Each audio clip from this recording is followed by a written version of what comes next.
Prologue. Silence.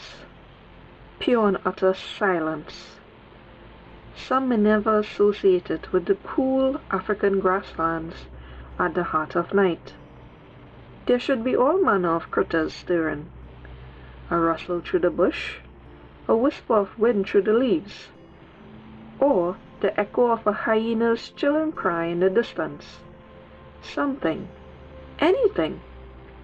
But then, as the deepening silence seemed to stretch on forever into the darkness of night, a quiet rumble could just be heard. There is slow movement of something large behind the dried branches of a fallen tree. A small shifting of a grand creature, seemingly invisible under the cover of the clouds. Suddenly, there are more signs of activity. A dozen men, some with their heads covered in soiled bandanas or scruffy shirts, cautiously and stealthily surround their target in the midst of the fallen tree. They raise their weapons, AK-47s and sharp-tipped arrows dripping with black poison, and take aim. The silence takes hold again, for a moment. Then the sounds of guns ring out, loud and explosive in the vast and open savanna land. Birds screech and take flight. The men, some now with either sharpened axes or machetes in hand, shout and run toward their fallen victim. Lost among the chatter of their excitement are the creature's dying breaths. By the first light of day, there will hardly be any signs left of its magnificence, no sign of what once was its crowning glory. Chapter 1. Are we there yet? We'll be landing in a few minutes, the chirpy response came forth. Why so tense, Mr. Stevens? Relax. Take in the view. Bet you've never seen anything like it. That's easier said than done. Chris watched as his father grumbled under his breath, shut his eyes tightly, and turned slightly green as the little single-engine plane gave a funny wobble mid-air, before the grinning pilot pulled her steady, deciding he had rather indeed take in the view than watch his father continue to freak out. And really, Chris thought it was embarrassing for the 40-year-old man to be scared of flying. He was a highly acclaimed wildlife photographer, for crying out loud. He was sure that his father had traveled to far more remote places of the world before. He looked out the tiny window from his seat amongst all their stored gear, and concluded that Dave, their still grinning pilot, was correct in saying that they had probably never seen anything like it. Chris sure had not. Boundless land, spotted with mountains, trees, bushes and grasses, stretched onwards as far as the eye could see. Little splotches of movement here and there of what could only be herds of wild animals were out bright and early to begin a new day in the heat of the African savanna. Though he did not really want to be there, Chris had to admit that the view was slightly making up for the long and monotonous journey from Toronto to Nairobi. Now all he had to get through were the 4 weeks of camping in some remote corner of only who knows where in Africa. That, and watch his father blunder around taking photos of only who knows what. He stared moodily at the landscape below, only perking up when Dave announced their landing. The man continued, On the right there, you can see Koi Togo. The camp's a bit further north. Sue, or one of the guys, should be waiting below, so we'll get you there and settled in no time. Hold on. With a thump, the Cessna 180 landed, and bumpily cruised to a halt. Chris heard his father exhale a long sigh of relief as Dave killed the engine near a rickety-looking shed.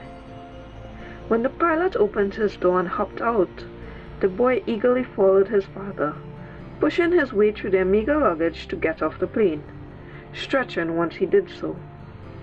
His relief from being freed from the cramped space was short-lived, however, as his father directed him to return inside to begin passing their gear out.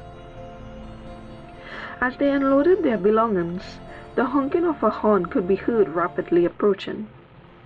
Dave broke out into another one of his seemingly endless and toothy trademark grins, striding forward to meet the two khaki-clad occupants of an old sport utility van as it pulled to a dusty stop alongside the aircraft. "Look who decided to abandon his computers and tag along," said Dave, shaking hands with a dark-haired man. He followed by hugging a petite, dark-skinned woman. The trio then turned to approach the new arrivals, but before the pilot could make introductions, the woman stepped forward, her hand already extending towards the photographer. "Mr. Stevens, it's a pleasure to have you here. I'm Susan Adiami. Sue for short if you want. Everyone calls me that anyway. I'm one of the veterinarians stationed in the area. This is Declan Callahan, our resident techie and one of our researchers." She gestured at the man standing next to her. "Mr. Stevens," said Declan, moving to shake hands. "Please, call me Stephen. This is my son, Chris."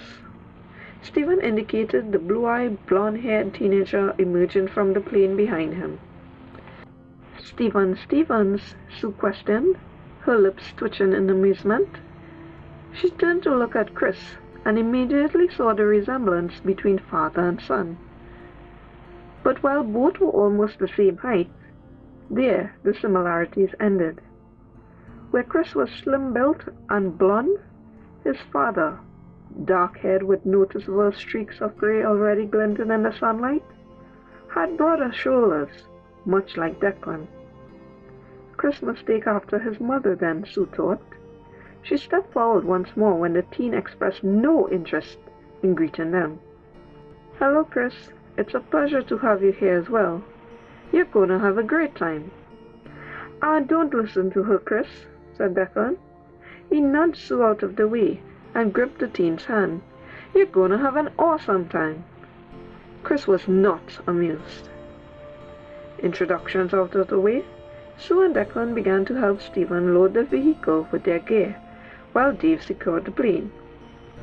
And for the first time, as he picked his duffel bag up, Chris really got a proper look at the vehicle behind the small aircraft, if one could call it a vehicle. He felt his jaw drop. The white body was badly dented and streaked with mud and dust. Both front and rear windshields were missing, but perhaps the most alarming thing was that the entire length of the right side of the hood was almost totally caved in. How on earth were they going to fit into that? Feeling a light tap on his shoulder, Chris dragged his gaze away from the horrific sight. And it was horrific, right?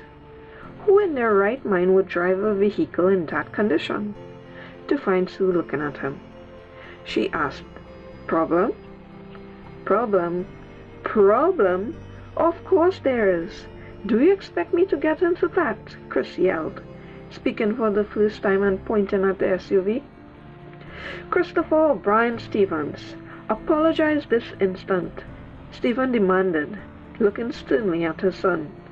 Turning to Sue, he said, "I'm so sorry." "No offense taken, Stephen," said Declan, coming up behind them. He glanced at the vehicle in question before smiling at Chris. "That's a story by itself. Let's just say our Sammy boy was having a bit of fun that day." Before any further explanation could be given, he and Sue both walked off, heading toward the banged-up vehicle.